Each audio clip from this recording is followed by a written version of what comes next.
रुकिए, बस एक पल के लिए अपने फ़ोन की स्क्रीन देखिए। आप दिन में कितनी बार ये करते हैं? किसी की पोस्ट देखी, उस पर हंसे, किसी की तस्वीर देखकर बुरा कहा, किसी की निजी बात दूसरों को बता दी। शायद आपको लगता है कि ये तो मामूली बात है, सब करते हैं। मगर क्या आप जानते हैं कि जिस ज़बान से आप अल्लाह का नाम लेते हैं, नमाज पढ़ते हैं, कुरान पढ़ते हैं, उसी ज़बान से आप दूसरों का गीबत, बुराई करते हैं। और ये गीबत उन बड़े गुनाहों में से है जिनके बारे में कुरान में सख्त वार्निंग दी गई है।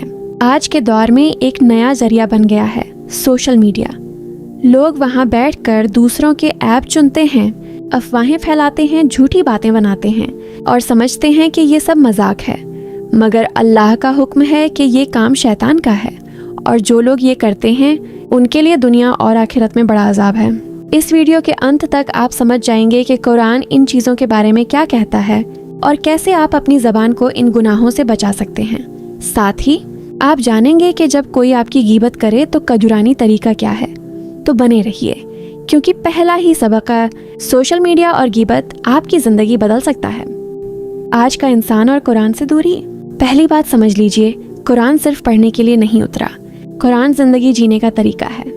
अल्लाह ने इसमें हर उस मुश्किल का हल रखा है जो आपको दुनिया में हो सकती है। मगर हम कुरान को रख तो देते हैं घर में, खूबसूरत जिल्द में, लेकिन उसे खोलते नहीं। और अगर खोलते भी हैं तो सिर्फ फातिहा या यासीन या फिर मृतकों के लिए। हम ये नहीं देखते कि कुरान में वो आयतें क्या कहती हैं जो हमारे रोज़मर्रा के मसाइल, प्रॉब्लम्स का हल हैं।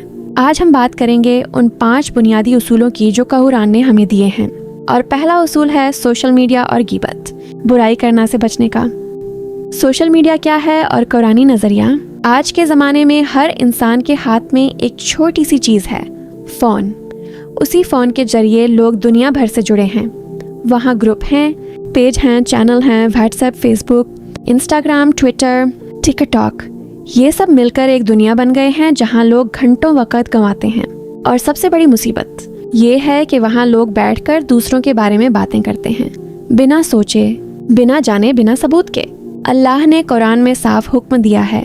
सूरह हुजुरात 39 आयत 12 में अल्लाह फरमाता है, ईमान वालो, बहुत से गुमान शक से बचा करो, क्योंकि कुछ गुमान गुनाह होते हैं। और किसी के ऐब न ढूंढो और न किसी की पीठ पीछे बुराई करो। क्या तुम में से कोई ये पसंद करेगा कि वो अपने मुर्दा भाई का गोश्त खाए? तुम तो उससे घिन करोगे। और अल्लाह से डरो, बेशक अल्लाह तौबा कबूल करने वाला मेहरबान है। यह आयत बहुत बड़ी हिदायत है। कुरान ने गीबत, पीठ पीछे बुराई को मुर्दा गोश्त खाने से भी बदतर बताया है। सोचिए, अगर आपको मुर्दा गोश्त खाने की पेशकश की जाए तो आप कितना घिन करेंगे। वैसे ही घिन अल्लाह को उस इंसान से होती है जो दूसरों की बुराई करता है, खासकर उनकी पीठ पीछे। और आज का सोशल मीडिया इसी बुराई का कारखाना बना हुआ है। लोग अनजान लोगों के बारे में कमेंट करते हैं, उनकी शक्ल पर, उनके कपड़ों पर, उनकी ज़िंदगी पर। वो उन्हें जानते तक नहीं, मगर बिना झिझक बुराई करते हैं। गीबत क्या है और इसकी कितनी सूरतें हैं? गीबत का मतलब है आप किसी मुसलमान के बारे में उसकी गैर मौजूदगी में वो बात कहें जो अगर वो सुन ले तो उसे बुरी लगे, चाहे वो बात सच हो या झूठ।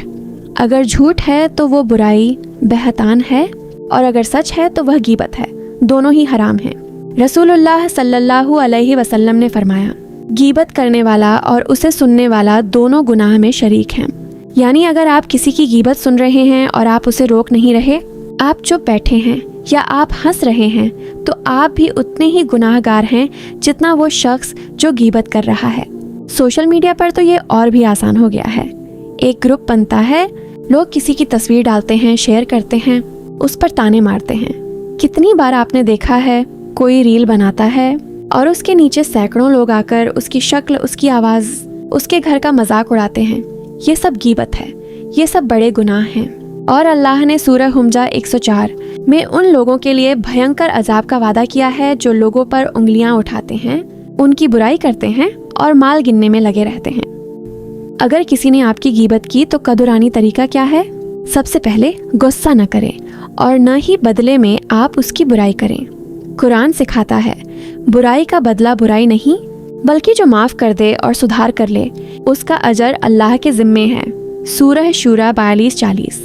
दूसरा, अगर संभव हो तो उससे खुद जाकर माफ़ी मांग लेने को कहें। نہیں، اصل طریقہ یہ ہے کہ آپ اس کے لیے دعا کریں، اللہ سے اس کی ہدایت مانگیں، اور اگر آپ کو پتہ چلے کہ کسی نے آپ کی غیبت کی ہے تو آپ بنا اس کے سامنے جائیں، اللہ سے دعا کریں کہ اے اللہ مجھے اس کے غیبت کی سزا سے بچا اور اسے معاف کر دے۔ اگر آپ یہ کریں گے تو اللہ خود آپ کے دشمن سے آپ کا حساب لے گا۔ تیسرا، خود اپنے اندر جھانکیں، کہیں آپ نے بھی تو کسی کی غیبت کی ہے؟ اگر ہاں تو ترنت توبہ کریں، کیونکہ جس گناہ پر آپ ناراض ہوتے ہیں اگر آپ خود وہی گناہ کرتے ہیں تو آپ منافق ہیں۔ سوشل میڈیا کو قرآن کے مطابق کیسے استعمال کریں؟ ہم کہہ سکتے ہیں کہ سوشل میڈیا بری چیز نہیں ہے، بری چیز اس کا غلط استعمال ہے۔ اگر آپ سوشل میڈیا پر اللہ کا ذکر کریں گے، قرآن کی آیتیں شیئر کریں گے، نیکی کی بات کریں گے تو یہ آپ کے لیے ثواب کا ذریعہ بن سکتا ہے، مگر اگر آپ وہاں بیٹھ کر سمے گنوائیں گے، لوگوں کے ایپ چنیں گے تو یہ آپ کے لیے وناش کا کارن بنے گا۔ رسول اللہ صلی اللہ علیہ وسلم نے فرمایا، جو شخص میری امت کی کسی برائی کو چھپائے گا اللہ اس کی برائی دنیا اور آخرت میں چھپائے گا۔ یعنی اگر آپ کسی کی برائی دیکھتے ہیں تو اسے پھیلانے کے بجائے چھپائیے، اس کے لیے دعا کیجیے کہ اللہ اسے ہدایت دے، یہی ایمان کی نشانی ہے۔ غیبت سے بچنے کے 5 آسان عمل۔ 1، جب بھی آپ کسی کے بارے میں کچھ کہنے کا من کرے تو سوچئے اگر وہ سامنے ہوتا تو کیا میں یہ بات اس کے منہ پر کہہ سکتا تھا؟ اگر نہیں تو چپ رہیے، یہی غیبت سے بچنے کا سب سے بڑا طریقہ ہے۔ 2، جو آپ اپنے لیے پسند کرتے ہیں وہی دوسروں کے لیے بھی پسند کیجیے، یہ حدیث کا اصول ہے۔ 3، اگر کسی گروپ یا پیج پر آپ کو کوئی غیبت ہوتی دکھے تو اسے چھوڑ دیجیے، یا کم سے کم اسے روکنے کی کوشش کیجیے، اگر روک نہیں سکتے تو وہاں سے ہٹ جائیے۔ 4، ہر روز صبح اور شام اپنی زبان کو قرآن اور ذکر میں لگائیے۔ زبان جب اللہ کی یاد سے بھری ہوگی تو وہ غیبت نہیں کرے گی۔ 5، جو آپ کی غیبت کرتا ہے اس کے لیے دعا کیجیے، اللہم اجرنی فی مصیبتی و اخلف لی خیرن منہا، اے اللہ مجھے اس کی غیبت کے بدلے جنت سے نواز۔ سوشل میڈیا اور غیبت آج کے زمانے کی سب سے بڑی روحانی بیماری ہے۔ لوگوں نے اسے سامانیہ سمجھ لیا ہے، مگر یہ قرآن میں سب سے گھنونے کاموں میں شمار ہے۔ آپ جو آج سیکھ چکے ہیں اسے اپنی زندگی میں اتاریے۔ آج کے زمانے میں ہر انسان کسی نہ کسی پریشانی میں گھرا ہوا ہے، کوئی قرض میں ڈوبا ہے، کوئی بیماری میں ہے، کوئی بے روزگار ہے، کوئی رشتوں کی تکلیف میں ہے، کوئی شانت نہیں، ہر طرف تناؤ ہے، گھبراہٹ ہے، بے چینی ہے۔ لوگ اکیلے رہتے ہیں، پھر بھی ان کے دل اکیلے نہیں بلکہ دکھ اور دباؤ سے بھرے ہیں۔ مانسک بیماریاں بڑھ رہی ہیں، ڈپریشن کو ایک عام بیماری سمجھ لیا گیا ہے، گولیاں کھانے کا چلن بڑھ گیا ہے۔ اس کا ایک بڑا کارن یہ ہے کہ ہم اللہ سے دور ہو گئے ہیں، ہم نے صبر اور یقین، ٹرسٹ کا سبق بھلا دیا ہے۔ اللہ نے قرآن میں بار بار فرمایا، بے شک اللہ صبر کرنے والوں کے ساتھ ہے، سورہ بقرہ 2:136۔ یہ واقعہ اکیلا نہیں بلکہ قرآن میں درجنوں جگہ صبر اور رزق کا ذکر ہے، لیکن آج ہم صبر کو کمزوری سمجھنے لگے ہیں۔ ہم چھوٹے سے دھکا پر کیوں میرے ساتھ، میں نے اس کے لیے دعا تو کی تھی مگر کیوں نہیں ہوا، انتظار نہیں کر سکتے۔ جو آدمی صبر کھو دیتا ہے وہ خدا کو بھول جاتا ہے اور شیطان کو کنٹرول دے دیتا ہے، اور تب اس کا دل ڈر اور گھبراہٹ کا گھر بن جاتا ہے۔ صبر کیا ہے، اس کی صحیح سمجھ۔ صبر کا مطلب بیٹھے رہنا، منہ اٹھا کر آسمان کی طرف دیکھتے رہنا نہیں ہے۔ صبر کوئی ٹیبل پر بیٹھے رہنے کی بات نہیں۔ صبر کا مطلب ہے کہ جب مصیبت آئے تو اس کے آگے گھٹنے نہ ٹیک دینا۔ صبر کا مطلب ہے کہ آپ اللہ سے ناراض نہ ہوں۔ صبر کا مطلب ہے کہ آپ اپنی زبان سے بری بات نہ نکالیں۔ صبر کا مطلب ہے کہ آپ اللہ سے مدد مانگتے رہیں، حالات کے باوجود آپ اپنے رب کو نہ بھولیں۔ رسول اللہ صلی اللہ علیہ وسلم نے فرمایا، جسے اللہ اچھائی دینا چاہتا ہے اس پر مصیبت لاتا ہے تو مصیبت کوئی سزا نہیں بلکہ ایک پریکشا اور سیڑھی ہے آپ کو اللہ کے قریب لانے کے لیے۔ یہ سیکھنے کے لیے ہے کہ ہم کتنے دھیریوان ہیں، کتنا بھروسہ کرتے ہیں۔ قرآن میں کئی آیتیں موجود ہیں جو صبر کرنے والوں کو سراہتی ہیں اور بڑا انعام دیتی ہیں، لیکن ہم ان آیتوں کو پڑھنا کب بند کر دیتے ہیں؟ جب مصیبت آئے تو سب سے پہلے قرآن پکڑیے۔ آیت، ہم تمہیں ڈر، بھوک، مالوں کی کمی، جانوں، بیماریوں اور پھلوں، موسم کے نقصان سے ضرور پرکھیں گے، اور اے نبی ان بندوں کو خوشی دو جو صبر کرتے ہیں۔ سورہ بقرہ 2:1۔ اینگزائٹی، گھبراہٹ کا اصلی علاج کیا ہے؟ جب اینگزائٹی ہوتی ہے، دل دھڑکنے لگتا ہے، مزاج بدلتا ہے، نیند اڑ جاتی ہے، بھوک نہیں لگتی، آدمی پریشان ہو جاتا ہے۔ दुनिया के लोग कहेंगे यह मानसिक विकार है, थेरेपी करो, डॉक्टर को दिखाओ। मगर आपको पता है कुरान ने हजारों साल पहले एंजाइटी का असली इलाज बता दिया था। सूरह रात 13 की आयत 28 सुन लो। अल्लाह के जिक्र से दिलों को सुकून मिलता है। यह एक वादा है। वैज्ञानिक सच्चाई भी यही बताती है कि जो लोग प्रार्थना करते हैं, अल्लाह का नाम लेते हैं, उनका तनाव हार्मोन कम होता है और उनका ब्लड प्रेशर और हृदय गति बेहतर होती है। आप जब भी परेशान हो तुरंत वुजू करें। 2 रकात तहज्जुद यदि रात है, या 2 रकात नफिल पढ़ें। फिर सजदे में जाकर रोएं, अपनी सारी बात अल्लाह को बताएं। उसके बाद हस्बुनल्लाहु व नेमल वकील, अल्लाह हमारे लिए काफ़ी है और वह सबसे अच्छा कार्यदाता है, पढ़ें। यह शब्द इतने ताकतवर है कि यदि सच्चे दिल से पढ़ा जाए तो पहाड़ भी हिल जाए। एंजाइटी भागती है, दिल बैठ जाता है घबराहट से। तवक्कुल, अल्लाह पर भरोसा। परेशानी की एक और बड़ी वजह यह है कि हम अल्लाह पर भरोसा नहीं करते। हम दुआ करते हैं लेकिन मन ही मन सोचते हैं कि शायद नहीं होगी। आप जितना अल्लाह पर भरोसा करेंगे उतना ही आपको चैन मिलेगा। अल्लाह कुरान में फरमाता है, और जो कोई अल्लाह पर भरोसा करेगा वह उसके लिए काफ़ी है। सूरह तलाक 25:3।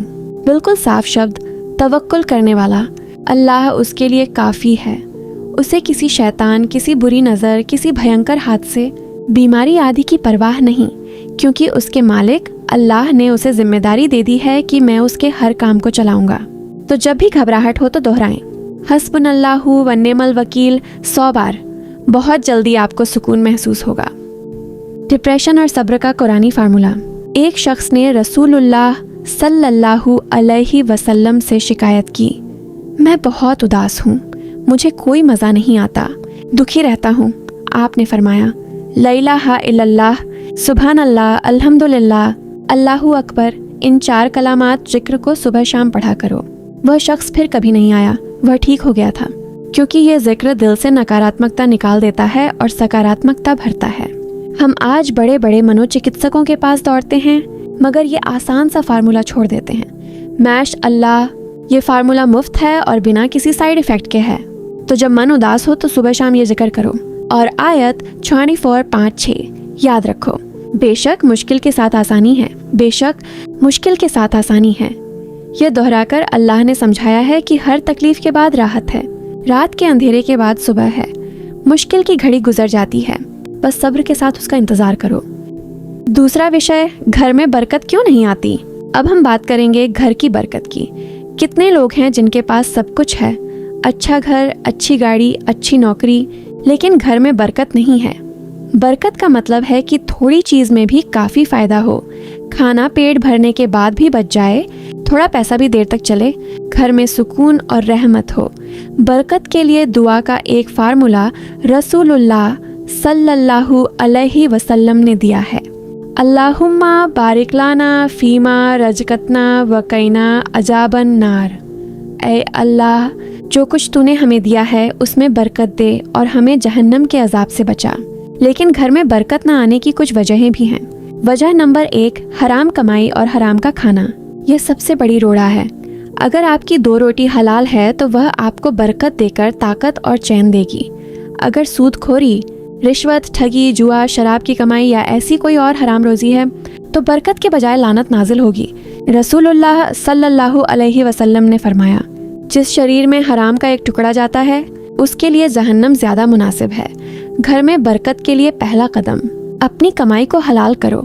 अगर कहीं कमाई में शुबहा, संदेह हो तो उसे छोड़ दो। अल्लाह कहता है, जो कोई मुझसे डरेगा। आप जब भी परेशान हो तुरंत वुजू करें। 2 रकात तहज्जुद यदि रात है, या 2 रकात नफिल पढ़ें। फिर सजदे में जाकर रोएं, अपनी सारी बात अल्लाह को बताएं। उसके बाद हस्बुनल्लाहु व नेमल वकील, अल्लाह हमारे लिए काफ़ी है और वह सबसे अच्छा कार्यदाता है, पढ़ें। यह शब्द इतने ताकतवर है कि यदि सच्चे दिल से पढ़ा जाए तो पहाड़ भी हिल जाए। एंजाइटी भागती है, दिल बैठ जाता है घबराहट से। तवक्कुल, अल्लाह पर भरोसा। परेशानी की एक और बड़ी वजह यह है कि हम अल्लाह पर भरोसा नहीं करते। हम दुआ करते हैं लेकिन मन ही मन सोचते हैं कि शायद नहीं होगी। आप जितना अल्लाह पर भरोसा करेंगे उतना ही आपको चैन मिलेगा। اللہ قرآن میں فرماتا ہے اور جو کوئی اللہ پر بھروسہ کرے گا وہ اس کے لیے کافی ہے۔ سورہ طلاق 35:3۔ بالکل صاف شبد توکل کرنے والا، اللہ اس کے لیے کافی ہے۔ اسے کسی شیطان، کسی بری نظر، کسی بھینکر حادثے، بیماری آدی کی پرواہ نہیں، کیونکہ اس کے مالک اللہ نے اسے ذمہ داری دے دی ہے کہ میں اس کے ہر کام کو چلاؤں گا۔ تو جب بھی گھبراہٹ ہو تو دہرائیں حسبنا اللہ و نعم الوکیل 100 بار، بہت جلدی آپ کو سکون محسوس ہوگا۔ ڈپریشن اور صبر کا قرآنی فارمولہ۔ ایک شخص نے رسول اللہ صلی اللہ علیہ وسلم سے شکایت کی، میں بہت اداس ہوں، مجھے کوئی مزہ نہیں آتا، دکھی رہتا ہوں۔ آپ نے فرمایا، لا الہ الا اللہ، سبحان اللہ، الحمدللہ، اللہ اکبر، ان 4 کلمات ذکر کو صبح شام پڑھا کرو۔ وہ شخص پھر کبھی نہیں آیا، وہ ٹھیک ہو گیا تھا، کیونکہ یہ ذکر دل سے نکاراتمکتا نکال دیتا ہے اور سکاراتمکتا بھرتا ہے۔ ہم آج بڑے بڑے منو چکتسکوں کے پاس دوڑتے ہیں، مگر یہ آسان سا فارمولہ چھوڑ دیتے ہیں۔ میش اللہ، یہ فارمولہ مفت ہے اور بنا کسی سائیڈ ایفیکٹ کے ہے۔ تو جب من اداس ہو تو صبح شام یہ ذکر کرو۔ اور آیت 64:5-6 یاد رکھو، بے شک مشکل کے ساتھ آسانی ہے، بے شک مشکل کے ساتھ آسانی ہے۔ یہ دہرا کر اللہ نے سمجھایا ہے کہ ہر تکلیف کے بعد راحت ہے، رات کے اندھیرے کے بعد صبح ہے، مشکل کی گھڑی گزر جاتی ہے، بس صبر کے ساتھ اس کا انتظار کرو۔ دوسرا وشے، گھر میں برکت کیوں نہیں آتی؟ اب ہم بات کریں گے گھر کی برکت کی۔ کتنے لوگ ہیں جن کے پاس سب کچھ ہے، اچھا گھر، اچھی گاڑی، اچھی نوکری، لیکن گھر میں برکت نہیں ہے۔ برکت کا مطلب ہے کہ تھوڑی چیز میں بھی کافی فائدہ ہو، کھانا پیٹ بھرنے کے بعد بھی بچ جائے، تھوڑا پیسہ بھی دیر تک چلے، گھر میں سکون اور رحمت ہو۔ برکت کے لیے دعا کا ایک فارمولہ رسول اللہ صلی اللہ علیہ وسلم نے دیا ہے، اللہم بارک لنا فیما رزقتنا وقنا عذاب النار۔ اے اللہ، جو کچھ تو نے ہمیں دیا ہے اس میں برکت دے اور ہمیں جہنم کے عذاب سے بچا۔ لیکن گھر میں برکت نہ آنے کی کچھ وجہیں بھی ہیں۔ وجہ نمبر 1، حرام کمائی اور حرام کا کھانا۔ یہ سب سے بڑی روڑا ہے۔ اگر آپ کی 2 روٹی حلال ہے تو وہ آپ کو برکت دے کر طاقت اور چین دے گی۔ اگر سود کھوری، رشوت، ٹھگی، جوا، شراب کی کمائی یا ایسی کوئی اور حرام روزی ہے تو برکت کے بجائے لعنت نازل ہوگی۔ رسول اللہ صلی اللہ علیہ وسلم نے فرمایا، جس شریر میں حرام کا ایک ٹکڑا جاتا ہے اس کے لیے جہنم زیادہ مناسب ہے۔ گھر میں برکت کے لیے پہلا قدم، اپنی کمائی کو حلال کرو۔ اگر کہیں کمائی میں شبہ، سندیہ ہو تو اسے چھوڑ دو۔ اللہ کہتا ہے، جو کوئی مجھ سے ڈرے گا میں اس کے لیے نکلنے کا راستہ بنا دوں گا اور اسے ایسی جگہ سے روزی دوں گا جہاں سے اس نے گمان نہیں کیا۔ وجہ نمبر 2، سمے پر نماز قائم نہ کرنا۔ جس گھر میں نماز نہیں پڑھی جاتی وہاں سے برکت اٹھ جاتی ہے۔ اللہ فرماتا ہے اپنے بندوں کو وفاداری اور نماز قائم کرنے کا۔ نماز مسلمان کو برائیوں سے روکتی ہے۔ رسول اللہ نے فرمایا، جو نماز چھوڑتا ہے اس کے لیے اسلام میں کوئی حصہ نہیں۔ جس گھر میں نماز نہیں ہوتی اس گھر میں لوگ پھٹے ہوئے ہوتے ہیں، چڑچڑے ہوتے ہیں۔ برکت کا اصل ذریعہ نماز ہے، اس لیے گھر میں نماز قائم کرو۔ وجہ نمبر 3، گھر میں غیبت، چگلی اور جھوٹ۔ ہم نے پہلے بھاگ میں پڑھا کہ غیبت کیسے بری ہے۔ گھر کے اندر اگر لوگ ایک دوسرے کی برائی کرتے ہیں، ایک دوسرے کے پیچھے باتیں کرتے ہیں تو اس گھر سے فرشتے چلے جاتے ہیں اور شیطان گھس آتے ہیں۔ برکت صرف کھانے سے نہیں، گھر کی روشنی اور شانتی سے بھی ہوتی ہے۔ گھر میں نہیں ہے آپسی پیار تو برکت کہاں سے آئے گی؟ اس لیے گھر میں سب کو نیم دیں کہ جیب پر قابو رکھیں، کسی کی غیبت نہ کریں، نہ سنیں۔ وجہ نمبر 4، جادو یا بری نظر کا اثر۔ کئی بار گھر کی برکت کا اٹھنا جادو یا بری نظر کے علاوہ کچھ نہیں ہوتا۔ ہم نے اس کا علاج گھر کی بے چینی والے ویڈیو میں دیا تھا، صبح شام معوذتین، سورہ فلق اور سورہ ناس 3 بار پڑھنا اور ضمانت کرنا۔ لیکن یاد رکھیے، صرف پڑھنے سے نہیں بلکہ آپ کو پورا یقین ہونا چاہیے کہ اللہ ہر برائی سے بچانے والا ہے۔ وجہ برکت کے لیے رات میں سونے سے پہلے کا عمل۔ رسول اللہ صلی اللہ علیہ وسلم ہر رات سونے سے پہلے سورہ اخلاص، سورہ فلق اور سورہ ناس پڑھتے تھے۔ دونوں ہاتھوں پر پھونک مار کر پورے بدن پر پھیرتے تھے۔ اس کا مطلب یہ ہوا کہ گھر میں سونے سے پہلے بچوں کو یہ تینوں سورتیں پڑھا دو، گھر کے اندر دم کر دو تو گھر حفظ میں آ جاتا ہے، برکت لوٹ آتی ہے۔ اگر گھر میں برکت چاہیے تو گھر میں سے یہ 4 چیزیں نکالو۔ 1، شراب۔ 2، مورتیاں اور ایسی تصویریں جن کی پوجا ہوتی ہو۔ 3 ताश के पत्ते या जुए के सामान। 4 गाने और बाजे। रसूलुल्लाह सल्लल्लाहु अलैहि वसल्लम ने फरमाया, उस घर में फरिश्ते नहीं आते जहाँ शराब या जुआ होता है या जहाँ डफ के अलावा कोई बाजा होता है। लोग इस पर ध्यान नहीं देते। बरकत के लिए ज़रूरी है कि घर की दीवारों पर अल्लाह का नाम हो। कुरान की आयतें उनकी हिफाजत करें। एक खुशखबरी, बरकत में इजाफे के लिए सूरह बकरा की आखिरी 2 आयतें। रसूलुल्लाह सल्लल्लाहु अलैहि वसल्लम ने फरमाया, जो घर में सूरह बकरा की आखिरी 2 आयतें आयत 282 और 286 रात में पढ़ लेता है तो वह किसी बुरी चीज़ से हिफ्ज में हो जाता है और उस घर में बरकत नाजिल होती है।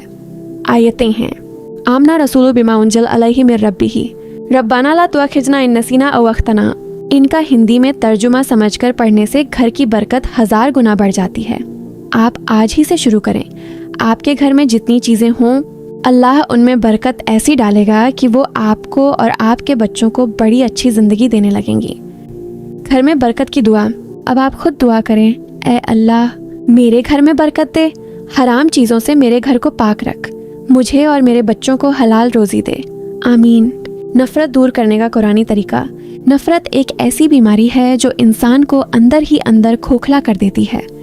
जब आप किसी से नफ़रत करते हैं तो सबसे पहले नुकसान खुद को होता है। आपका दिल बेचैन रहता है, आपकी नींद हराम होती है, आपकी सोच बदल जाती है, आपका मिजाज चिड़चिड़ा हो जाता है। नफ़रत करने वाला असल में खुद को जेल में बंद कर लेता है। और सबसे बड़ी बात, नफ़रत अल्लाह के यहाँ बिल्कुल पसंद नहीं। अल्लाह ने कुरान में साफ फरमाया है कि वह नफ़रत करने वालों से प्यार नहीं करता, बल्कि वह तो उन लोगों से प्यार करता है जो दूसरों के साथ अच्छा करते हैं, जो माफ़ करते हैं, जो नफ़रत को मोहब्बत में बदल देते हैं। सबसे बड़ा उसूल अल्लाह ने सूरह फुस्सिलत 48 की आयत 34 में बताया है, नेकी और बुराई बराबर नहीं होती, बुराई को उस तरीके से दूर करो जो सबसे अच्छा हो। फिर तुम देखोगे कि जिसके और तुम्हारे बीच दुश्मनी थी वह यकसर अचानक घनिष्ठ मित्र बन जाएगा। यह आयत नफ़रत और दुश्मनी के इलाज की जड़ है। अल्लाह कह रहा है कि अगर कोई तुमसे बुरा सलूक करे तो तुम उसके साथ अच्छा सलूक करो, उससे प्यार से बात करो, उसके लिए दुआ करो। यह मुश्किल है, लेकिन यही ईमान की कसौटी है और अल्लाह का वादा है कि इस अच्छे व्यवहार के बाद वह शख्स तुम्हारा दोस्त बन जाएगा। क्यों करते हैं लोग नफ़रत? नफ़रत की जड़ें अक्सर 3 चीज़ों में होती हैं। पहली, गलत फहमी।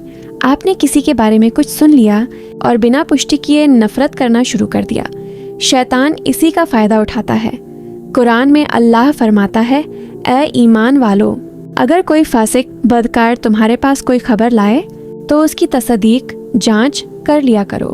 कहीं ऐसा ना हो कि तुम किसी गिरोह को नादानी बना समझे में नुकसान पहुंचा बैठो, फिर अपने की पर पछताओ। सूरह हुजुरात 19 से है। दूसरी, ईर्ष्या, हसद। आपको लगता है कि दूसरे के पास बहुत कुछ है और आपके पास नहीं। ये सीधा शैतानी वसवसा है। हमने पिछले वीडियो में बताया था कि हसद कितना बुरा है। हसद करने वाला दूसरे का नुकसान नहीं बल्कि अपना नुकसान करता है। तीसरी, घमंड, तकब्बुर। आप खुद को दूसरों से बेहतर समझते हैं। रसूलुल्लाह सल्लल्लाहु अलैहि वसल्लम ने फरमाया, जिसके दिल में रत्ती भर घमंड होगा वो जन्नत में दाखिल नहीं होगा। घमंडी इंसान किसी से प्यार नहीं कर सकता। नफरत दूर करने का कुरानी नुस्खा, एक, माफ़ करना सीखिए। अल्लाह ने सूरह शूरा 40 की आयत 40 में फरमाया, जो बुराई सहे और माफ़ कर दे तो यह बड़े हौसले का काम है।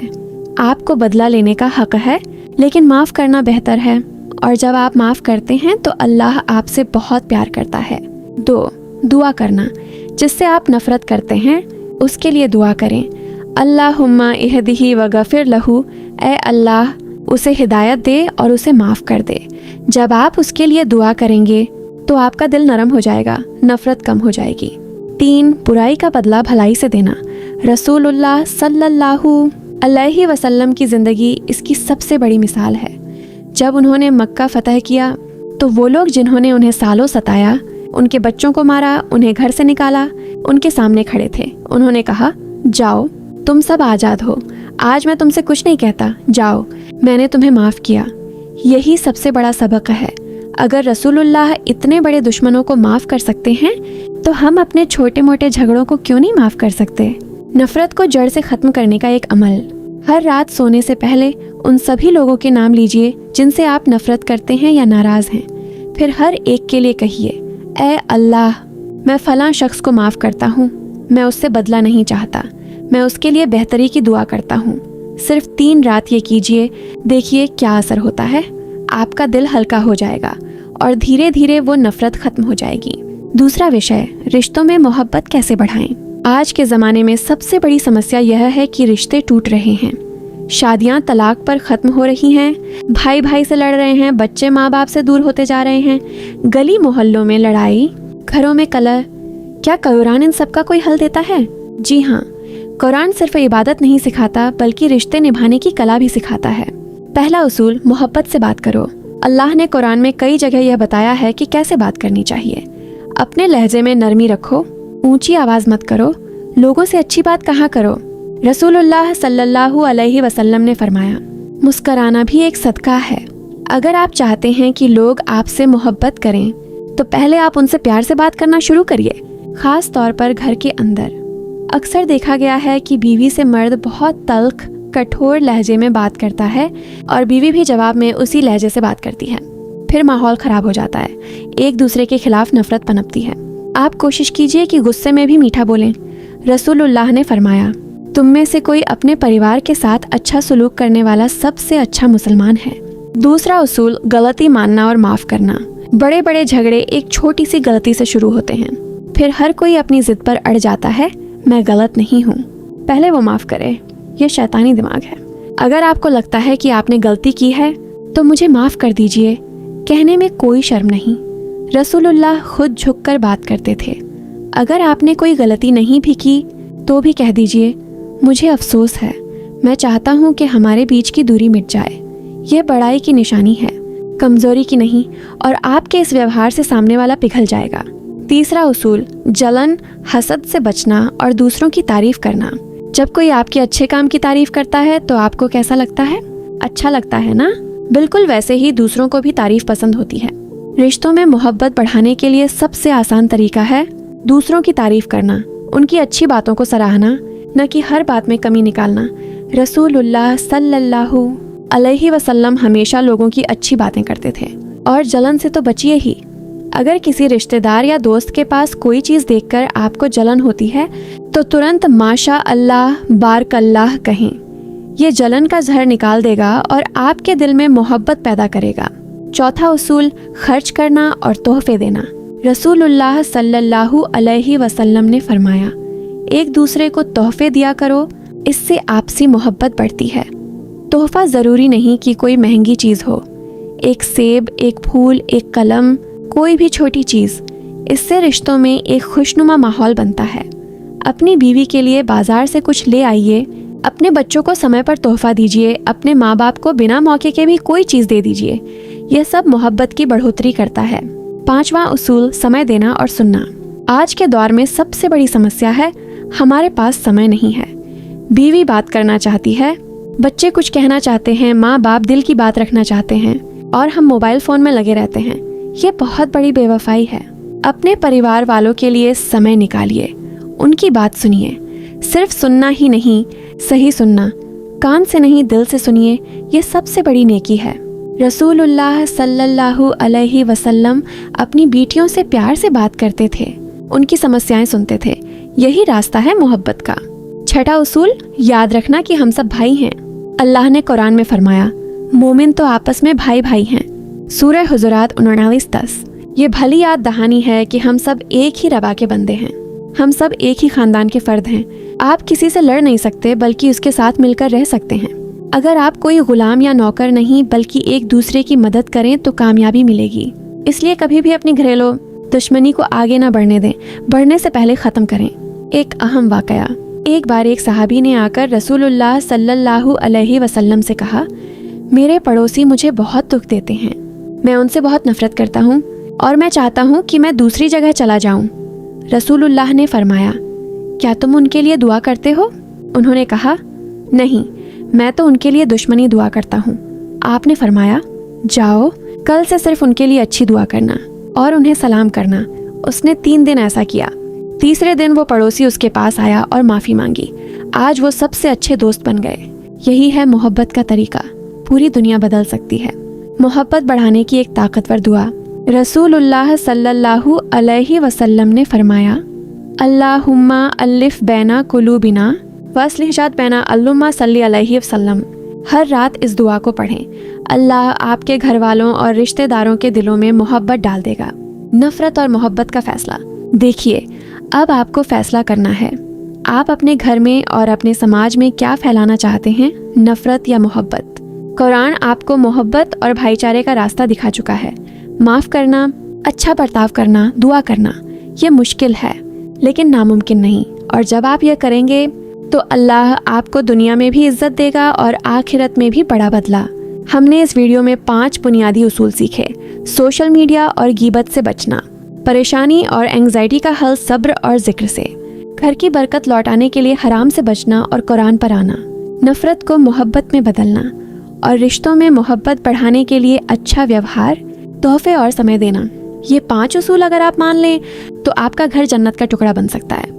ऐ अल्लाह, हमें सोशल मीडिया के फितने से बचा, हमारी ज़बान को गीबत से बचा, हमारे घर से गीबत, चुगली, बुराई ख़त्म कर, हमें परेशानी में सब्र दे और हमारे दिलों को तवक्कुल, भरोसा से भर दे।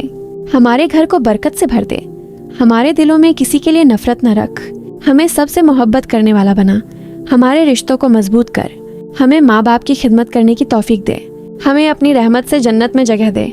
आमीन। अगर वीडियो पसंद आई है और आपने कुछ सीखा है तो इस इस्लामी चैनल को सब्सक्राइब कर लीजिए ताकि आगे भी कुरानी सबके आप तक पहुंचते रहें। यह वीडियो ज़्यादा से ज़्यादा लोगों तक पहुंचाइए ताकि वो भी नफ़रत और बेचैनी से निकालकर मोहब्बत और सुकून की ज़िंदगी जी सकें। जज़ाकल्लाह खैर। अल हिदायत स्टूडियो सिर्फ दिखाता नहीं, रूह तक पहुंचाता है।